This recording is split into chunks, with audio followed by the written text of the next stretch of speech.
অনতিবিলম্বে এই পার্লামেন্টে নির্বাচনকালীন সরকার বিষয়ে বিল পাস করুন, রাজনৈতিক সমঝোতা তৈরি করুন, অবাধ সুষ্ঠু নিরপেক্ষ নির্বাচন দিয়ে বিদায় নিন।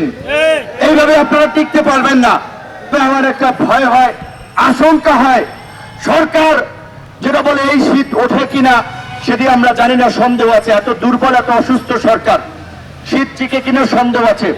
কিন্তু যতদিন তারা ক্ষমতায় আছে দেশের যে ক্ষতিটা করবে সেটি নিয়ে আমি ভেবে সন্দিহান, আমি আশঙ্কা আছি।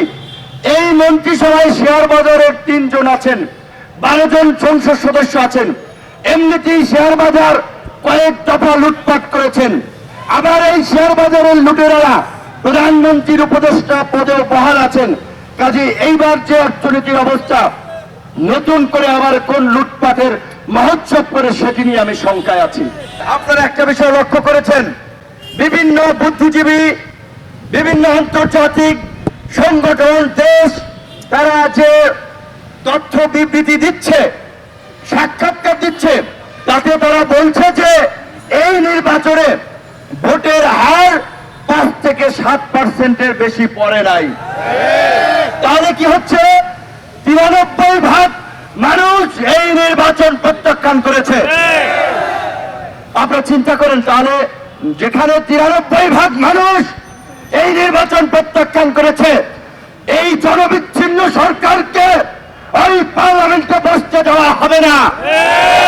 এই দামি পার্লামেন্ট ভেঙে দিয়ে অনতিবিলম্বে আমরা জনগণের পার্লামেন্ট নির্বাচনের দাবি জানাই। সরকারকে আমরা বলতে চাই, যতই ধোঁকাবাজি করেন, প্রতারণা করেন, পশ্চিমের রাষ্ট্রগুলো নির্বাচনের আগে যেভাবে বলেছিল তারা বাংলাদেশে আবার সুষ্ঠু নিরপেক্ষ নির্বাচন চায়, অংশগ্রহণমূলক নির্বাচন চায়, নির্বাচনের পরেও কিন্তু বিবৃতি দিয়ে একইভাবে তারা বলছে this election was not free fair credible and participatory. তারা কিন্তু পরিষ্কারভাবে বলছে এই নির্বাচন সুষ্ঠু এবং অংশগ্রহণমূলক হয় নাই। অনেক দেশ স্পষ্টভাবেই বলছে বিরোধী দলের 20-25-10,000 যাদের কাছে যে ডেটা ছিল, বিরোধী দলের নেতা কর্মীদেরকে গ্রেপ্তার করে কারাগারে নিয়ে এই নির্বাচনের গণতান্ত্রিক এক্সপ্রেস মানুষের ভোটাধিকারের পক্ষে রুদ্ধ করেছে, সেটা তারা পরিষ্কারভাবে বলছে। সুতরাং আপনারা অন্তত ভালো করেই জানেন আপনারা কতটা জনবিচ্ছিন্ন, আপনারা কতটা জনসমর্থনহীন। আপনারা স্বতন্ত্র প্রার্থী দাঁড় করিয়েছেন, 2000 কোটি টাকা খরচ করেছেন নির্বাচন উৎসব করার জন্য, কিন্তু নির্বাচন উৎসব হয় নাই, এটি প্রহসন হয়েছে এবং জনগণ এই প্রহসন প্রত্যাখ্যান করেছে।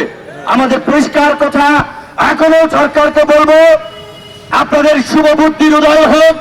পূর্ববর্তী সংক্ষিপ্ত সমাবেশে আমি আজকের এইখান থেকে বাংলাদেশের গণতন্ত্রকামী জনগণকে ধন্যবাদ জানাই যে তারা বর্তমান কর্তৃত্ববাদী সরকারের দামি নির্বাচন প্রত্যাখ্যান করেছে। তাদেরকে অভিনন্দন জানাই। 7ই জানুয়ারি ভোট কেন্দ্রে গিয়ে তারা এই সরকারকে বর্জন করেছে, নির্বাচন প্রত্যাখ্যান করেছে, সরকারকে বর্জন করেছে। এখন আমাদের গণতন্ত্রের আন্দোলন করতে হবে।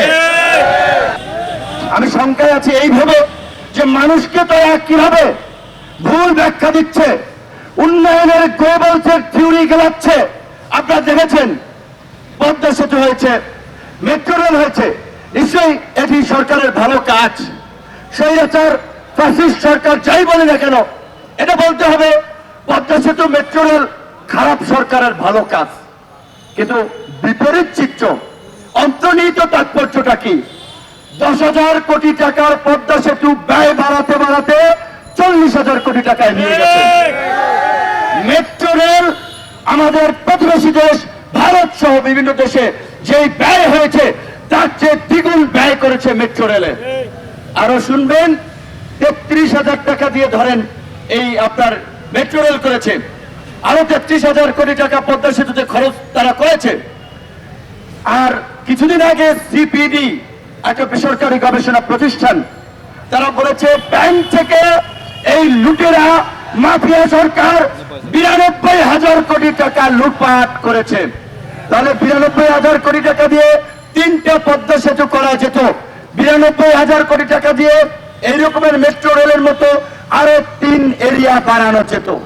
তাহলে দেখেন, আপনার একদিকে ওই মেট্রো রেল পদ্মা সেতুর উৎসব করছে, আর এর কয়েক গুণ টাকা শুধুমাত্র ব্যাংক থেকে লুটপাট করেছে। আরো আছে লুটপাটের ফিরিস্তি, জনগণকে জানাতে হবে, জনগণের মাঝে তুলে ধরতে হবে। এই সরকার ভারতীয় মদত পুষ্ট দাবেদার সরকার, এটি এই দেশের জনগণের কাছে পরিষ্কার হয়েছে। মোমেন সাহেব এই মন্ত্রিসভা থেকে সিটকে পড়েছেন, মোমেন সাহেব কি বলেছে মনে নাই?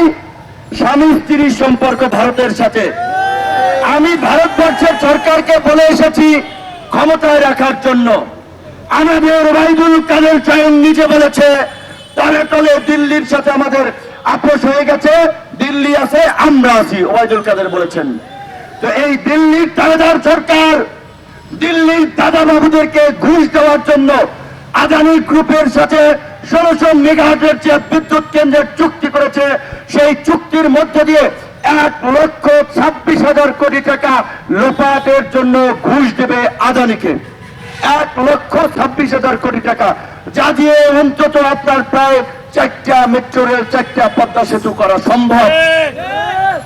রূপপুর পারমাণবিক বিদ্যুৎ কেন্দ্র রাশিয়াকে ঘুষ দেওয়ার জন্য, রাশিয়াকে খুশি করার জন্য 1,13,000 কোটি টাকার একটা একেবারেই অপ্রয়োজনীয় প্রকল্প নিয়েছে, যেটি অর্থনীতিবিদরা বলছিলেন যে সাদা হাতির প্রকল্প।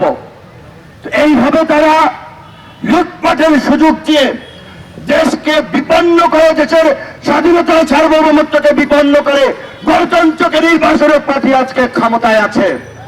এরা দেশদ্রোহী, এরা দেশের শত্রু, এই গণশত্রু, সেই শত্রুদেরকে পরাজিত করে আমাদের গণতন্ত্রের সংগ্রামকে বিজয়ী করতে হবে। আজকে যারা সেফ জোনে থেকে আন্দোলন করছেন, কথা বলছেন, তাদের উদ্দেশ্যে 2টা কথা। নির্বাচন বর্জন করেছে, কিন্তু বলছি ভাই যুগপৎ আন্দোলনে আসো, সেখানে নাই, একবারে আসো, সেখানেও নাই, কিন্তু তারা অনেকে আবার নির্বাচন বর্জনও করেছে। তো আজকে সরকারের পাশে যেভাবে ভারতের মতো একটা জায়ান্ট প্রতিবেশী রাশিয়া ব্যাকআপ দিচ্ছে, চায়না ব্যাকআপ দিচ্ছে, বাংলাদেশ আজকে ভূ রাজনীতির খেলার পুতুল হচ্ছে। এই সময় যদি আমরা দেশের মধ্যে জাতীয় ঐক্য সংহতি তৈরি না করতে পারি, বাংলাদেশ একটা প্রাপ্ত কার্যকর রাষ্ট্রে পরিণত হবে। তাই যারা নির্বাচন বর্জন করেছেন, তাদের পাশাপাশি গণতন্ত্রকামী জনগণকে বলবো, এই গণ আন্দোলনে শরিক হন। গণ অভ্যুত্থানের মাধ্যমে আমরা এই সরকার হটিয়ে নতুন সংবিধান এবং নয়া ব্যবস্থার প্রবর্তন করব, যেখানে কোনো মানুষ না খেয়ে থাকবে না, চিকিৎসাহীনতায় ভুগবে না, তাদের নাগরিক মর্যাদা থাকবে। ধন্যবাদ সবাইকে।